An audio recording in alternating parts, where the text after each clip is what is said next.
Assalamualaikum warahmatullahi wabarakatuh. Alhamdulillah, wassalatu wassalamu ala rasulillah Muhammad ibn Abdillah wa ala alihi wa sahbihi wa man wala.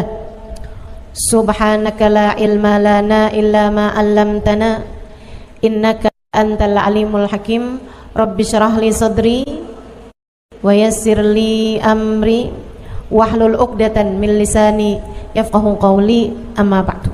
Baik, sebelum kita mulai, kita akan baca niat belajar bersama-sama. Mudah-mudahan ilmunya nanti sekali lagi jadi ilmu yang manfaat buat kita sekalian. Bismillahirrahmanirrahim. Nawaitu ta'allum wa ta'lim wan naf'a wal intifa' wal mudzakarah wat tadhkir wal ifadah wal istifadah wal hidza ala tamassuk bi kitabillah wa sunnati rasulillah sallallahu alaihi wa alihi wasallam wa du'a ilal huda والدلالة على الخير ابتغاء مرضاته وقربه وثوابه وحسن الخاتمة مع اللطف والعافية وصلاح العاقبة برحمتك يا أرحم الراحمين. La hadratin Nabi Muhammad sallallahu alaihi wasallam wa alihi washabihi azwaji wa dzurriyyati wa ahli baiti wasallim wa jamil anbiya wal mursalin wal kulli ajma'in. Anallahu yaghfir lahum wa yarhamhum wa ya'li darajatihim fil jannah wa yanfa'una barakatihim wa asrarihim wa anwarihim wa ulumihim wa nafaatihim fid din wa dunya wal akhirah. Al-Fatihah, baca bersama-sama. A'udzu billahi minasyaitonir rajim. Bismillahirrahmanirrahim. Alhamdulillahi rabbil alamin. Arrahmanir rahim.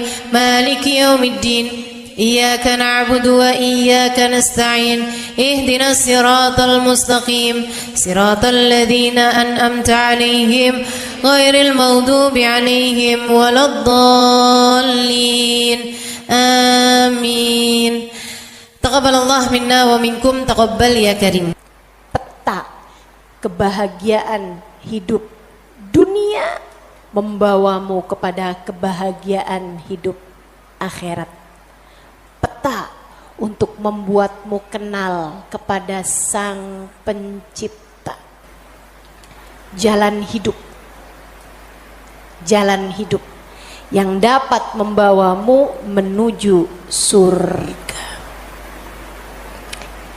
Ini namanya jalur langit. Yang paling rugi yang gak mau ngikutin peta ini. Yang paling sukses yang jalan hidupnya mengikuti peta ini, mengikuti jalur langit ini. Karenanya adik-adik, ibu-ibu, saudariku sekalian yang saya muliakan, izinkan saya di kajian pada siang hari ini menyampaikan padamu tentang bagaimana cara kita menempuh perjalanan menuju Allah Subhanahu wa ta'ala lewat jalur langitnya. Biar gak sumpek hidupmu di dunia, biar matimu husnul khotimah, biar di akhirat nanti dapat masuk surga. Bukankah itu yang kamu mau? Bukankah itu yang kamu inginkan? Adik-adik, bukankah itu adalah cita-citamu? Betul? Bahagia di dunia, mati husnul khotimah, di akhirat masuk surga. Adakah keinginan lebih tinggi daripada itu? Adakah cita-cita lebih mulia daripada itu? Nggak ada. Mesti menempuh jalur langitnya, karena surga adanya di langit. Karena segala kebaikan-kebaikan turun dari alam langitnya Allah Subhanahu wa taala menuju ke alam dunia ini. Saat kamu rasa dadamu sesak di dunia, maka naiklah ke atas dan menengadahlah. Maka dada langit siap untuk merengkuhmu, menjadikan sesakmu tak lagi bernilai apa-apa. Sesakmu jadi lega, sesakmu jadi lega. Ayo nih, buat adik-adik yang kegalauan mulu dengerin saya. Buat ibu-ibu yang pusing mulu, terutama kalau lihat sisa saldo akhir bulan, dengerin saya. Simak baik-baik jalur langit. Gimana sih caranya kita menempuh jalur langit? Pertama, apa aja jalur langit yang bisa kita tempuh? Pertama, sholat.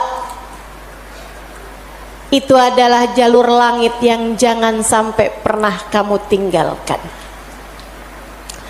Sayyidina Muhammad Al-Bagir berkata kepada putranya Sayyidina Ja'far As-Sadiq, "Ya bunai, ittasil billah."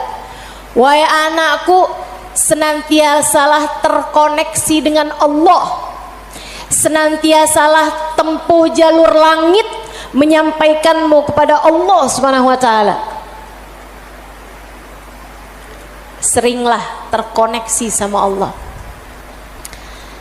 Anaknya bertanya, "Kaifa attasil bih ya walidi?"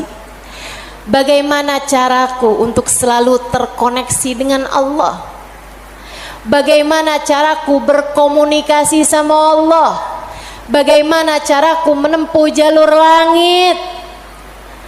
Ayahandanya berkata, kalau kamu ingin kamu berbicara dengan Allah, sholatlah. Kalau kamu ingin Allah berbicara kepadamu, bacalah Al-Quran. Jadi cara pertama tersambung sama Allah adalah sholat. Jangan tinggal sholat. Jangan tinggal sholat meski siapapun yang mengatakannya. Misalnya ada orang gelarnya apa kek, profesor, doktor, belakang namanya juga ada banyak. Ada banyak gelar-gelar SAG, sarjana alam gaib, misalnya gitu. Tapi sebenarnya apa SAG itu ya? Sarjana agama. Oh, maafkan saya ya. Saudaraku sekalian yang saya muliakan, sepanjang apapun gelar yang dimiliki seseorang, kalau dia sampai mengatakan misalnya sholat, itu sudah tidak relevan lagi di zaman sekarang. Agama ini semakin maju. Karenanya makna sholat bukan seperti yang disampaikan para ulama. Misalnya dia ngomong begitu, sholat itu tujuannya mengingat Allah, aqimis sholata lidzikri. Kamu kalau udah bisa ingat Allah nggak pakai sholat, ya itu udah cukup sebagai sholat. Nah nih, hati-hati ucapan-ucapan yang tidak bertanggung jawab semacam ini. Sholat itu kewajiban dari Allah. Allah yang punya jalur langit, Allah yang tahu bagaimana cara tersambung dengan Allah Subhanahu wa taala. Dan dia yang telah menamakan sholat sebagai sholat dari kata-kata wasala yasilu silatan, yang artinya adalah hubungan, tersambung. Orang yang punya sholat, menjaga sholatnya, dia akan senantiasa tersambung dengan Allah. Dia adalah orang-orang yang menjaga jalur langit. Komunikasi langitnya tetap tersambungkan. Jagain sholat. Dek, jagain. Tapi saya belum bisa khusyuk Ustazah. Nggak apa-apa. Saya masalahnya kalau sholat suka ngelambiar pikiran kemana-mana Ustazah. Sama. Saya juga. Sama. Tapi nggak apa-apa. Jangan pernah tinggal sholat. Imam Ghazali bahkan menyebutkan salah satu penyebab kematian dalam su'ul khatimah, salah satu penyebab iman tercabut dari dalam hati di saat kematian datang, naudzubillah min dzalik, nomor 1 tarkus shalah, meninggalkan salat. Tiang agama kita. Siapa yang salatnya benar, ibadahnya benar.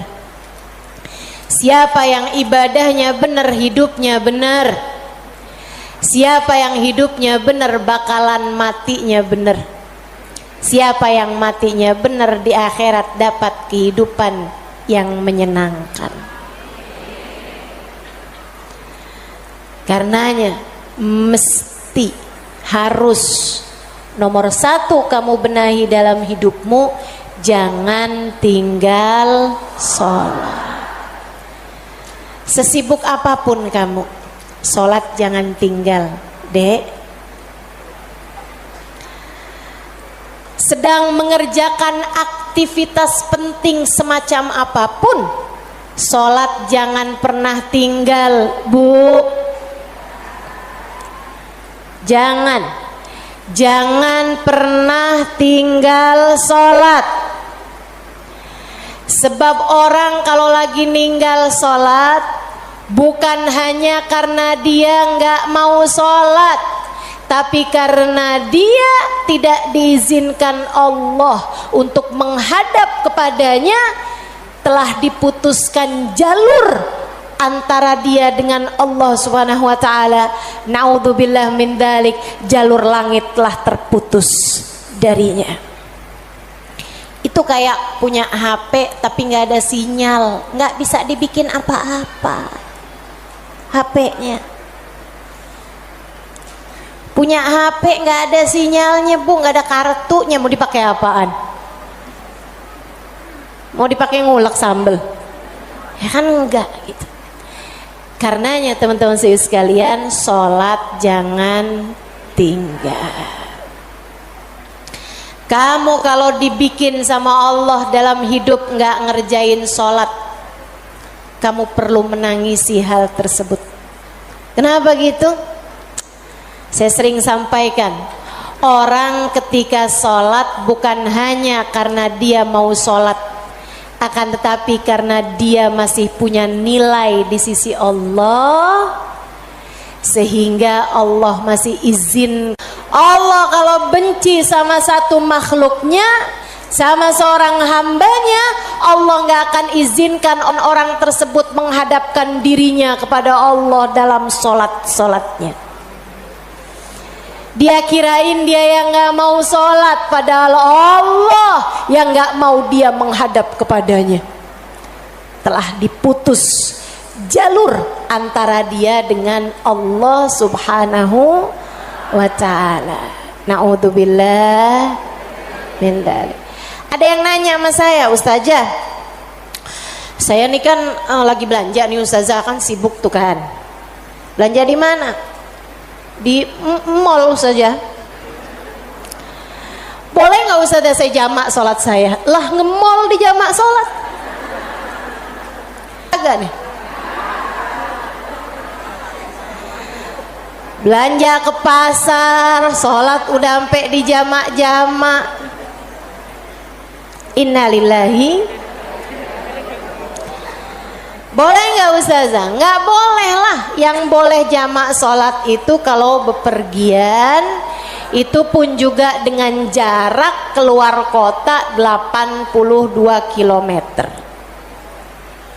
Tapi kalau kurang dari itu, nggak boleh mengerjakan jamak sholat. Katanya Nabi Muhammad, man jama'as shalah bi ghairi udrin faqad atababan min abwabil kabair.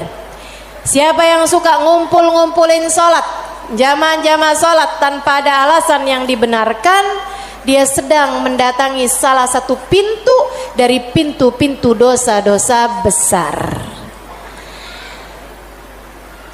Dia tanya, boleh nggak Ustazah jamaah sholat? Nggak boleh, kecuali karena ada alasan yang dibenarkan. Emang kenapa gitu Ustazah? Kamu kalau kepengen hidup dipentingkan sama Allah, maka kamu harus mementingkan Allah. Sholat adalah gambaran tentang kamu mementingkan Allah, maka insya Allah hidupmu akan dipentingkan oleh Allah. Jalur langit yang pertama adalah sholat. Makanya ada orang yang sholatnya khusyuk-khusyuk, ada orang yang sholatnya panjang-panjang. Tuh guru-guru saya tuh sholatnya panjang-panjang, terutama sholat sunnah. Kalau sholat fardu ringan-ringan aja, karena beliau mengerjakan sholat fardunya berjamaah jadi imam. Nah itu katanya Nabi Muhammad, kalau kamu sholat jadi imam jangan jang. Tapi kalau kamu sholat sendirian, silahkan mau panjang kayak gimana pun silahkan balik. Kalau sholat jadi imam, Bismillahirrahmanirrahim. Jadi imam, Bismillahirrahmanirrahim. Jadi imam. Dalam sholat sendirian, Bismillahirrahmanirrahim. Jalur langit yang indah, jangan pernah jadikan doa hanya sekedar, sebab doa adalah semua yang kamu perlukan. Bu, Kak, Dek, Nak, dengerin saya.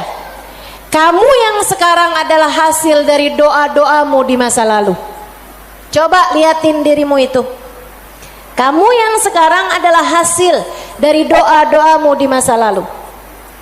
Orang-orang besar yang kamu lihat sekarang ini adalah hasil dari doa-doanya di masa-masa lalu.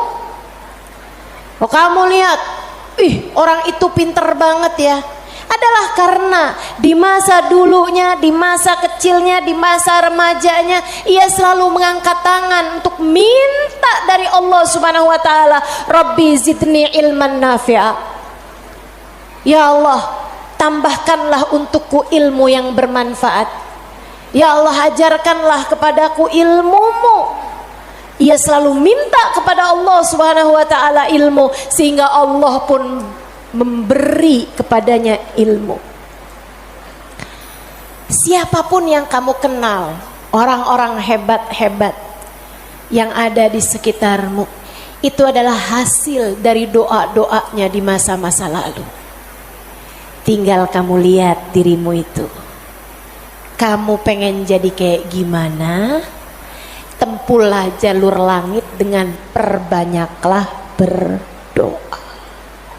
Dan itu bukan hanya urusan dunia, urusan akhirat lebih jelas lagi. Sampai saya pernah dengar satu cerita, ada dua orang, ibadahnya di dunia sama, ibaratnya nilai rapotnya nih sama persis. Nilai rapotnya sama persis waktu hidup di dunia. Dua-duanya sama-sama soleh, dua-duanya. Akan tapi yang satu dimasukkan ke dalam surga, kan ke surga Firdausul A'la yang paling tinggi. Yang dinaikkan di surga yang bawahnya, dia protes, ya Rob, dia nilainya sama loh sama saya. Kenapa kok dia dikasih surga yang paling atas sementara saya di surga yang bawahnya? Walaupun surga tuh biar kata di emperan enak, Tapi ya masa kamu mau minta surga yang emperan? Sehingga sekalian, hadir majelis aja di emperan gak enak, apalagi di surga. Dia tanya sama Allah, ya Allah, kenapa kami berdua nilainya sama, tapi dia dinaikkan di surga Firdaus yang paling tinggi sementara saya. Itu sebabnya Nabi Muhammad mengatakan, idza sa'altumul jannah fas'alu al-firdausal a'la. Kalau kalian lagi minta surga, jangan tanggung-tanggung, mintalah surga Firdaus yang paling tinggi. Gitu. Doa deh, doa, jangan ditinggal. Doa, doa, perlu banget. Kamu harus sering-sering doa. Ustadzah, doa yang paling bagus apa? Lah doa itu urusan minta kok. Maka mintalah sesuai dengan apa yang kamu mau. Saya punya cerita indah yang diceritakan oleh salah satu guru saya beberapa bulan yang lalu ketika kedatangan beliau ke Indonesia. Namanya Hubabah Syarifah bintul Habib Muhammad bin Abdul Haddar. Beliau datang dari Sewun, Hadramaut, Yaman. Saya menjadi penterjemah beliau kala itu, jadi saya ingat betul kisahnya. Salah satu dari kisah yang beliau ceritakan, kata beliau, ada seorang ibu-ibu datang kepada ayahanda saya. Ayahandanya seorang ulama terkemuka, namanya Habib Muhammad bin Abdullah Al-Haddar, guru dari guru saya, guru dari guru-guru saya, sekaligus ayah dari guru-guru saya. Ayahandanya Hubabah Syarifah, ayahandanya Hubabah Nur, ayahanda Hubabah Maryam. Habib Muhammad bin Abdullah Al-Haddar, pemilik Ribat Bayda di kota Bayda, Yaman sana itu. Sehingga sekalian, beliau seorang pendakwah, seorang yang mustajabud dakwah, yang doanya mustajab. Satu waktu ada seorang ibu datang dalam keadaan menangis terisak-isak kepada ayahandanya di saat Hubabah Syarifah sedang ada di sisi ayahandanya. Ibu tersebut bilang, Habib, tolong doakan anak saya, Bib. Anak saya bandel sekali, Bib. Saya susah banget.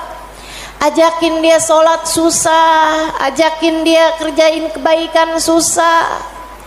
Anaknya bandel, nggak mau denger apa kata saya. Tolong saya, Bib, doakan anak saya, apa yang harus saya lakukan. Beliau kemudian berkata, Bu,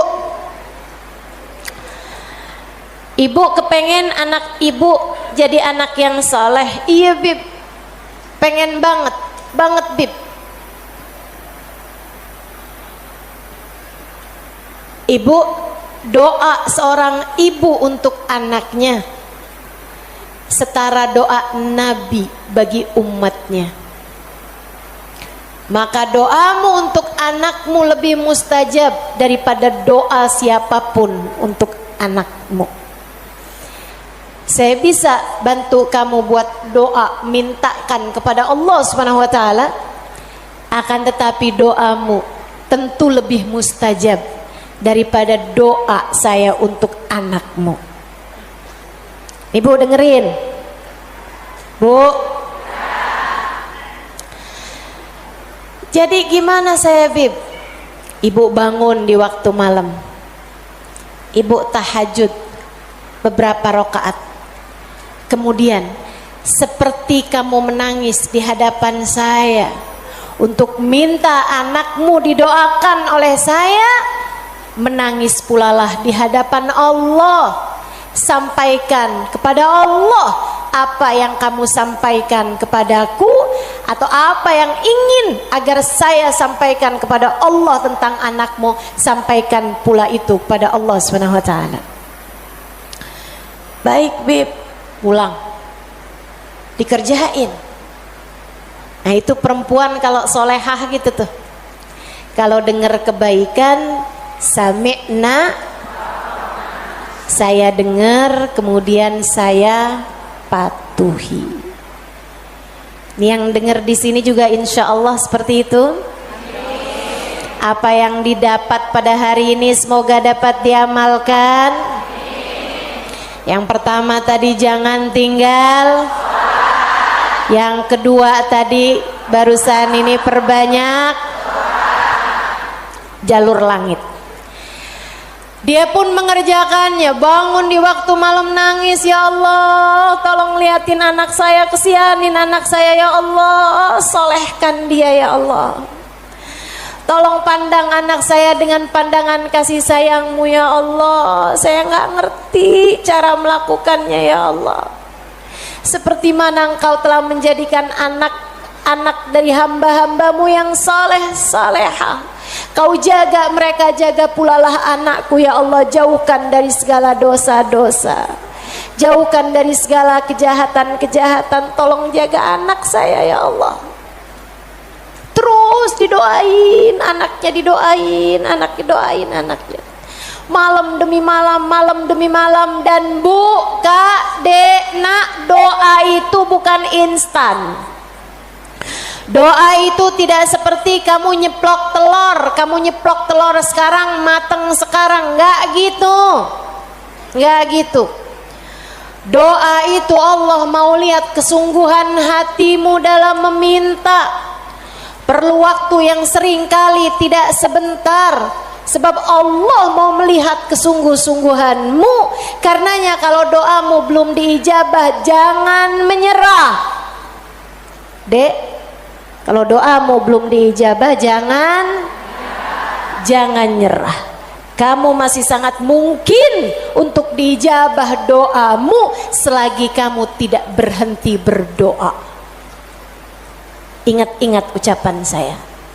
Kamu masih sangat mungkin untuk diijabah doamu itu selagi kamu tidak berhenti berdoa. Doa terus, kata Hubabah Syarifah, setahun, 2 tahun, 3 tahun, 4 tahun, 5 tahun, 6 tahun. Kemudian anak yang dulu pernah membuat ibunya menangis karena kenakalan anak tersebut, karena ketidaksolehan anak tersebut, sekarang telah menjadi seorang anak yang dapat membuat ibunya tersenyum bangga. Di usia hampir 20-an tahun, anak tersebut menjadi anak paling soleh di kampungnya, hafal Al-Quran 30 juz dengan 7 bacaannya, qiraatus sab'ah. Anak yang jauh dari kenakalan remaja, anak yang dekat dengan para ulama, anak yang mengetahui banyak ilmu agama, anak yang menjadi sangat soleh, idaman semua para orang-orang tua. Jangan nyerah. Jika kehidupan membuatmu tersungkur, itu adalah waktumu untuk membenamkan dirimu dalam sujud panjang kepasrahan. Kemudian kamu langitkan doa hingga Allah mengijabah doamu itu. Saya ulangi, jika badai kehidupan membuatmu jatuh tersungkur, itu adalah saat yang tepat untukmu membenamkan wajahmu dalam sujud kepasrahan. Kemudian kamu langitkan doamu, berbisik di bumi, namun suaramu didengar hingga ke arsy. Saat itulah Allah akan mengijabah doamu itu. Jangan pernah berhenti berdoa. Jangan remehkan doa. Jangan remehkan doa. Saya, Dek, pernah muda juga kayak kamu. Ya masa lahir langsung gede gini. Sewaktu saya remaja, masuk umur 12 tahun, 13 tahun. Sebelum balik bahkan saya udah berada di pondok pesantren. Jadi saya itu nggak pernah ngalamin masa belum berjilbab sebelum balik. Maksudnya ketika balik tuh saya udah mulain berjilbab. Alhamdulillah, nikmat dari Allah Subhanahu wa taala. Adik-adik saudaraku sekalian, saat saya kecil, saya ada di pondok-pondok pesantren, saya mulai kenal ustadz-ustadz, ustadzah-ustadzah, ulama-ulama yang membuat saya jatuh cinta dengan ilmu agama. Alhamdulillah, Allah kasih rasa dalam diri saya keinginan untuk selalu belajar. Saya punya keingintahuan yang banyak terhadap urusan ilmu. Jadinya saya senang banget belajar. Nah, di waktu kecil itu tadi, umur 12-an tahun sebagai santri, kan selain dari belajar ada kewajiban lain tuh. Nyuci baju, apalagi kalau dapat piket, bersihin kamar mandi, nyapu kamar, ngepel kamar. Itu saya sangat tersiksa sekali, sebab saya ini adalah pemalas.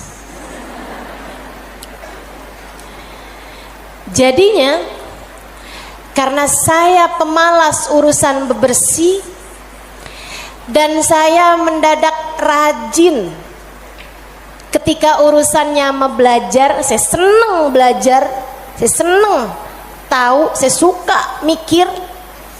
Saya tuh kalau lagi baca kitab gitu seneng banget. Saya kalau lagi belajar gitu seneng banget. Apalagi kalau ustadzanya yang nyampein ilmu dengan cara-cara yang sangat saya sukai gitu, ngasih tahu hal-hal yang nggak ada di dalam kitab gitu. Saya bisa melongo dengerin, seneng banget. Jadinya di masa-masa kecil itu kalau saya lagi dengerin kajian, kalau saya lagi baca kitab, saya suka doa, ya Allah, jangan pernah pisahkan saya dari ilmu. Ya Allah, jangan pernah jauhkan saya dari kitab pengetahuan yang mendekatkan saya padamu. Umur 12 tahun, 13 tahun, doa saya semacam itu. Ayo nih adik-adik yang umur 16 tahun, ya Allah, kenapa kok saya nggak pernah ada yang nembak ya?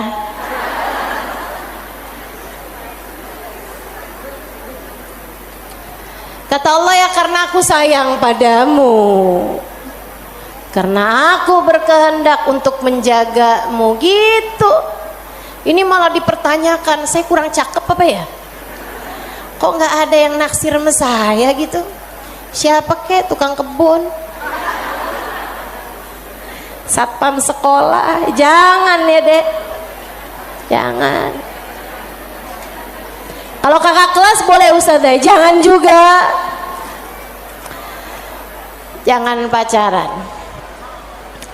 Adik-adik saudaraku sekalian, sebaliknya ketika saya mulain, kalau saya lagi nyapu, saya lagi nyuci baju, apalagi kalau saya udah mulain harus nyikat kamar mandi, rasanya saya keberatan sekali. Saya sambilan nyikat kamar mandi sambil doa, ya Allah, yang beginian saya nggak usah dikasih dong. Ya Allah, selamatkan saya dari hal-hal yang semacam ini. Alhamdulillah, alhamdulillah. Saya habisnya itu juga mondok-mondok pesantren, tapi bisa dihitung dengan jari waktunya di mana saya harus nyuci baju, di mana saya harus ngepel, di mana harus nyapu gitu. Kayak alhamdulillah, saya punya banyak orang-orang yang mau mengerjakannya buat saya. Alhamdulillah. Allah bakal kasih. Kata Allah Subhanahu wa taala, ud'uni astajib lakum, mintalah kepadaku niscaya akan aku ijabah. Minta, doa, jangan berhenti berdoa. Ayo adik-adik, kamu punya panjang masa depan insya Allah. Umurmu mudah-mudahan masih tersisa panjang insya Allah. Jangan sesali dengan di masa tua kamu enggak dikasih hal-hal besar dalam kehidupan karena kamu tidak pernah memintanya kepada Allah. Minta, ya Allah, pandanglah aku dengan pandangan kasih sayang-Mu.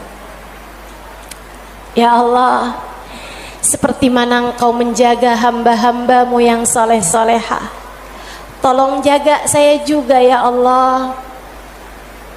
Dek, minta sama Allah.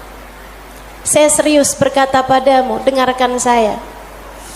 Saya menyampaikan nasihat sebagai orang tua kepadamu, Dek, kepadamu nak. Minta sama Allah, yang dekat sama Allah. Karena kalau kamu merasa kok saya punya orang tua nggak terlalu sayang ya sama saya, kamu tahu nggak?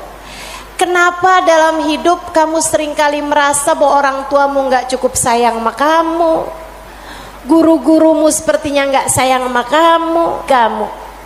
Saya kasih tahu, saat Allah membuat hatimu patah dari berharap kepada manusia, itu adalah cara Allah untuk mengenalkan kasih sayangnya yang tak terbatas padamu. Dekatilah Allah. Orang lain mungkin merasa bosan denganmu, tapi Allah tidak. Allah tidak. Allah tidak akan bosan denganmu kecuali jika kamu yang bosan dengannya. Allah tak akan meninggalkanmu kecuali jika kamu yang meninggalkan Allah. Maka atas nama cinta saya sampaikan padamu, Dek, dengerin saya. Bu, dengerin saya. Atas nama cinta saya sampaikan padamu, jangan pernah tinggal Allah. Yang dekat sama Allah, mintalah terus kepada Allah.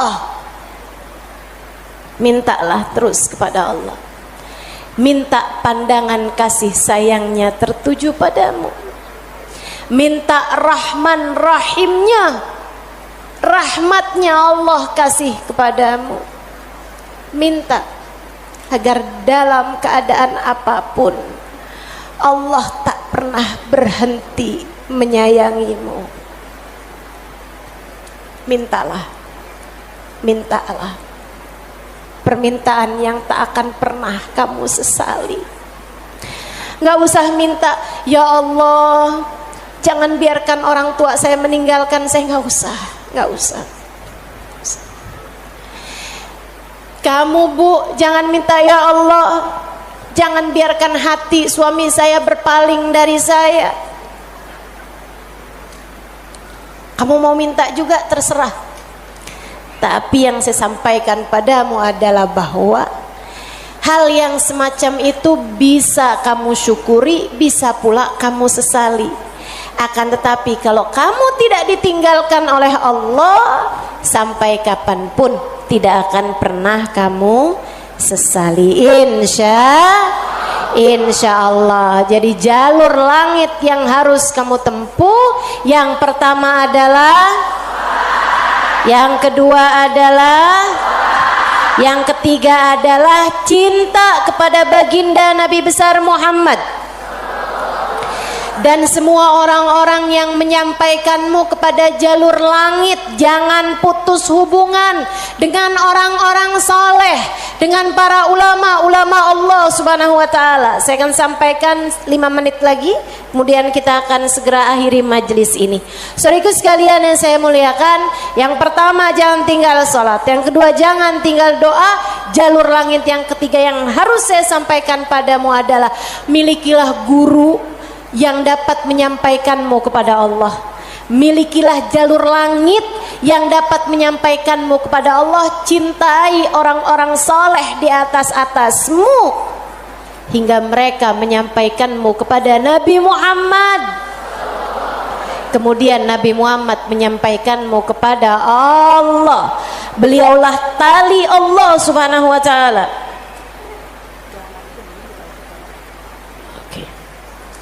Beliaulah tali Allah Subhanahu wa taala yang terbentang kepada kita sekalian. Mudah-mudahan Allah Subhanahu wa taala senantiasa menyampaikan kita kepada Allah Subhanahu wa taala lewat jalur langit yang benar, jalurnya baginda kita Nabi besar Muhammad sallallahu alaihi wa ala alihi wasallam, manusia yang paling penuh kasih kepadamu. Andai kamu tahu seperti apa sayangnya Nabi Muhammad kepadamu, niscaya air matamu akan senantiasa meleleh karena rindu padanya. Andai kamu tahu seperti apa cintanya Nabi Muhammad kepadamu sebagai umatnya, niscaya kamu akan menyibukkan dirimu bersolawat kepadanya, dan itu adalah merupakan salah satu dari tangga-tangga yang mendekatkanmu padanya. Andai kamu tahu seperti apa cintanya Nabi Muhammad dan pengorbanannya kepadamu, niscaya kamu tak akan berharap cinta manusia selain daripada cinta Nabi Muhammad sallallahu alaihi wasallam. Maka 3 jalur langit ini kalau kamu tempuh, kamu tidak akan pernah tersesat jalan. Kamu akan sampai di tujuan. Peta kehidupannya menjadi terbaca, dan kamu akan melangkah tanpa keraguan. Jika 3 jalur langit ini kamu tempuh, dari sholat tidak ada yang kamu tinggal, dan kamu tambahi dengan ibadah-ibadah sholat-sholat sunnah pula, terutamanya di keheningan malam, di sepertiga malam yang terakhir. Juga doa dalam keadaan apapun, kamu memperbanyak berdoa. Saat kamu bersama dengan orang-orang saleh, saat kamu duduk di majelis-majelis ilmu adalah saat yang begitu indah untuk kamu berdoa meminta kepada Allah Subhanahu wa taala jalla jalaluhu wa ta'ala azamatu. Kamu jadikan doa tidak hanya sekedar, melainkan semua yang kamu perlukan. Kemudian besar cintamu kepada baginda Nabi besar Muhammad sallallahu alaihi wasallam, maka itulah 3 dari rahasia jalur langit yang dapat saya sampaikan kepadamu. Jika ketiganya benar-benar kamu amalkan hingga kamu mendapatinya dalam kehidupan, niscaya kamu akan sampai di tujuan, bahagia hidup di dunia, mati dalam husnul khatimah. Di akhirat kamu akan diperkenankan masuk ke dalam surga tanpa hisab, tanpa adab, birahmatika ya arhamar rahimin wa bijudika ya ajwadal ajwadin innahu waliyu dzalika wal qadir alaih. Kita akan baca doa nih ya, baru saja saya diberitahu oleh panitia bahwa doa maulidnya belum dibaca. Kita akan baca doa maulidnya sambil kita memohon kepada Allah, semoga Allah Subhanahu wa taala mendekatkan kita dengannya insyaallah, dan mendekatkan kita dengan baginda kita Nabi besar Muhammad sallallahu alaihi wasallam. Allahumma salli wa sallim wa barik alaihi wa ala alihi sallallahu alaihi. Alhamdulillahi Rabbil Alamin. Allahumma salli wa sallim ala Sayyidina Muhammadin wa ala alihi wa sahbihi ajma'in. Wa laqad ashartu lin'ati man awsafuhu tuhyil quluba tuhayyijul asjana. والله قد أثنى عليه فما يساوي القول منا ويكون ثنانا لكن حبا في السرائر قد دعا لمده صفوة ربنا وأحدانا وإذ امتزجنا بالمودة ها هنا نرفع أيدي فقرنا ورجانا الواحد الأحد العلي إلهنا متوسلين بمن إليه دعانا مختاره وحبيبه وصفيه زين الوجود به الإله حبانا يا ربنا يا ربنا يا ربنا بالمصطفى اقبلنا أجب دعوانا أنت لنا يا دخرنا في هذه الدنيا وفي أخرانا أصلح لنا الأحوال واغفر ذنبنا ولا تؤاخذ ربي إن أخطأنا واسلك بنا في نهج طه المصطفى ثبت على قدم الحبيب خطانا أرنا بفضل منك طلعة أحمد في بهجة عين الرضا ترعانا واربط به في كل حال حبلنا وحبال من ود ومن والانا المحسنين ومن أجاب نداءنا وذوي الحقوق وطالبا أوصانا الحاضرين وسعيا في جمعنا ها نحن بين يديك أنت ترانا ولقد رجوناك فحقق سؤلنا واسمع بفضلك يا سميع دعانا وانصر بنا سنة طه في بقاء الأرض واجمع كل من عادانا وانظر إلينا واسكنا كأس الهنا واشفي وعافي عاجلا مرضانا واقض لنا الحاجات. Silakan sebutkan hajat masing-masing.